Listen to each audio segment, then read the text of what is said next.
let's go take some aerial photos. So the first thing that I want to do is do some research and preparation, just like we talked about in the tips for this section. We want to find a place that is both legal and safe to fly, and also something that has potential for some sort of cool photo. So I'm actually on Google Maps right now, and I'm searching around my home. I also have two other tabs up. The DJI website has a map that shows where you're allowed to fly, and also knowbeforeyoufly.org, which is the United States government's partnership website, where you actually have a little bit more detail of where there's warning zones and places where you should not really fly. So let's dive in there and I'll walk you through my process. Google Maps is awesome because you can see parks, which is generally where I like to go because there's more greenery, there's less buildings, unless you're trying to take some architectural style photography or cityscapes. You can also go to satellite mode, which is cool because you can then really see where the greenery is. Now, I know as soon as I go over to the Know Before You Fly website, there are a lot of airports in Los Angeles. I mean, you see all this information, those orange circles, those are airports. You have the red, these are national parks where you can't fly. So you don't have a lot of options in Los Angeles area unless you go down to the coast, down here in Palos Verdes, down here in Orange County, and also in the San Gabriel Mountains National Monument, which is not technically a national park.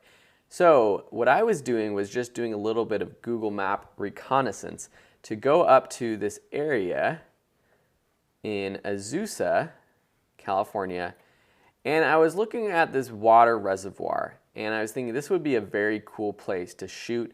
Water is generally cool to shoot with a drone.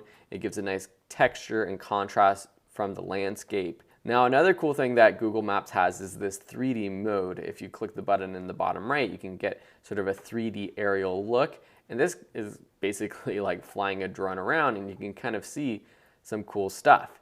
And then I saw this dam here, and using the 3D view, rotating around, I'm thinking that some sort of view looking over the dam like this might look pretty darn cool.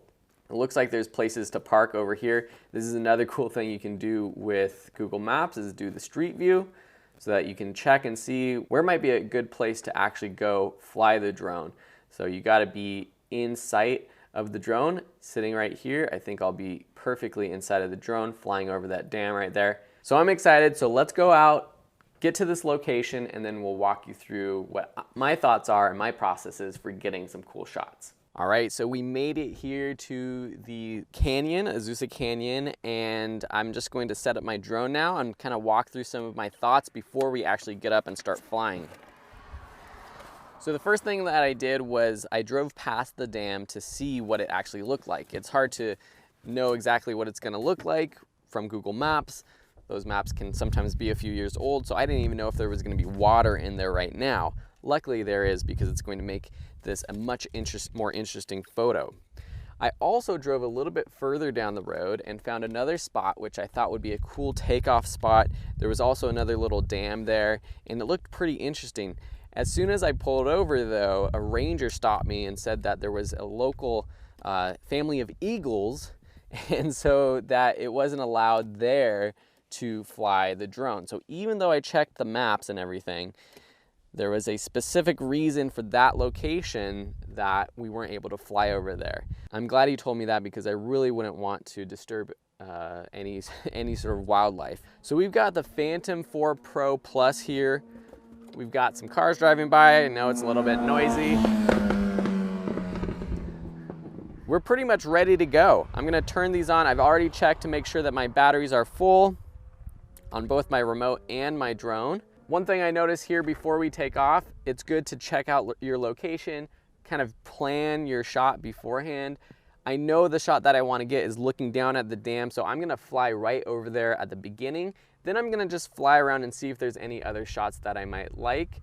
I noticed there are some power lines a little bit close by, so I'm gonna shoot up, go up really high to make sure that I don't hit any of those, and then fly out towards the dam. All right, so let's get set up and then we're going to take off.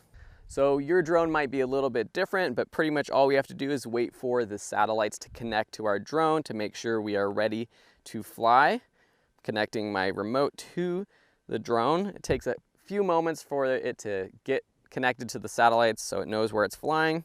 Okay, so what I'm gonna actually do is shoot some video while I'm flying so you can see what my process is, and I'm gonna walk you through it. And we're going to take off.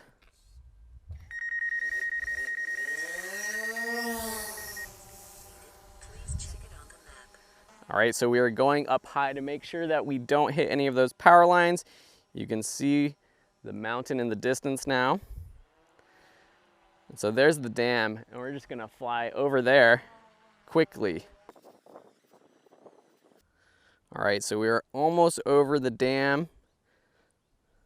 So I'm gonna turn off the video so I can go ahead and take some photos.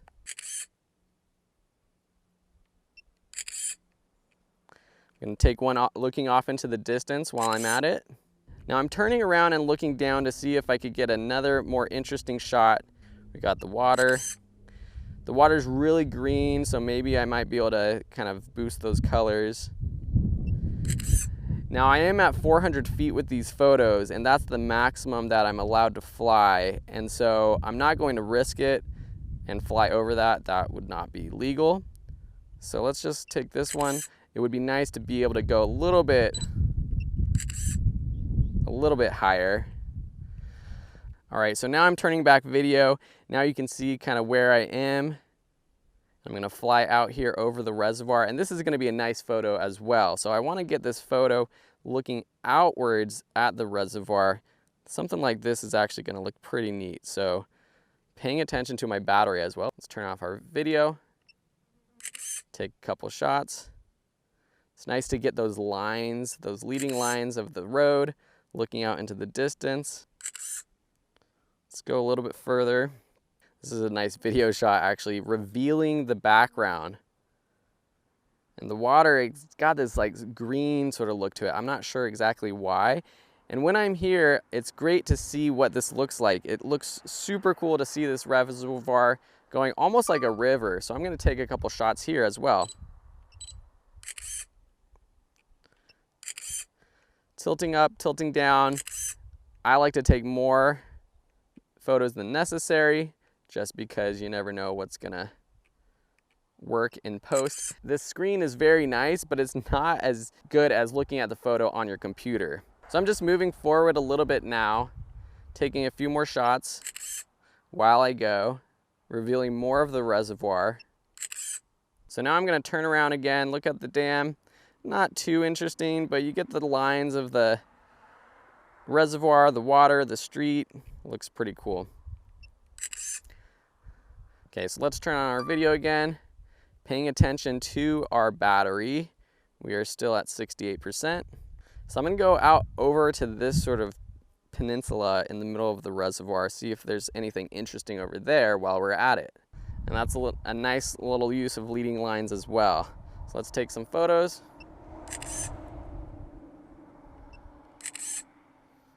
Turning around, getting sort of that horseshoe bend of the reservoir. Now I'm just flying back a little bit closer to me so that I can kind of see the front of the reservoir again. I'm just gonna get this nice wide shot of the reservoir.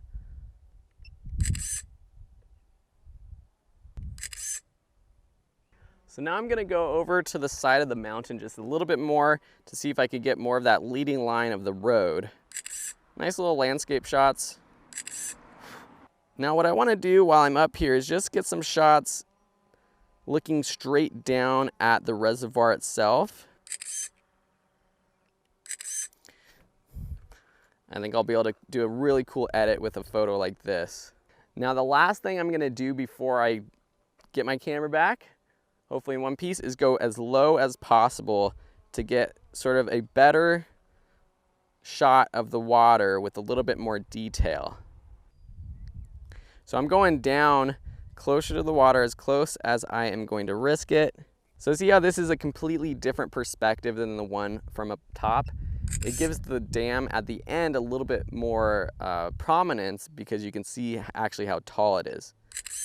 This will actually be a very cool video too while I fly this way. So I'm just gonna fly over the reservoir this way. All right, so we're gonna fly back here, land this guy. And then we're gonna take our photos into the editing room and see what we can do with them. So it's good to be paying attention to where your drone is in the sky, as well as looking at the monitor from time to time, probably while you're not moving down as quickly, to make sure you're not going to fly on top of anybody or any possession, any car or anything. Let's hope for a smooth landing.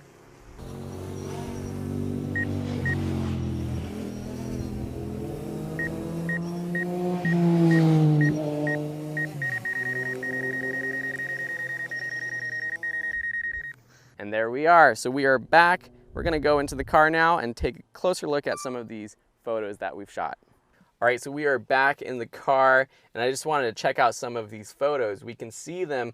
It's awesome. You can just swap the SD card from the drone itself to the remote control. And now I can kind of scan through these. It's just easier to see these photos when I'm in the car, when I'm not trying to fly, talk on the camera, and review some photos. Now, the photo that I thought I was gonna like most, or the one that I came out to get, was the one where I was looking down at the dam itself. I got two shots, or two versions of that. One from behind the dam, which actually looks pretty neat, and then one from in front of the dam, which I like the one looking straight down at it, because you see all of these different textures of the water, of the dam itself.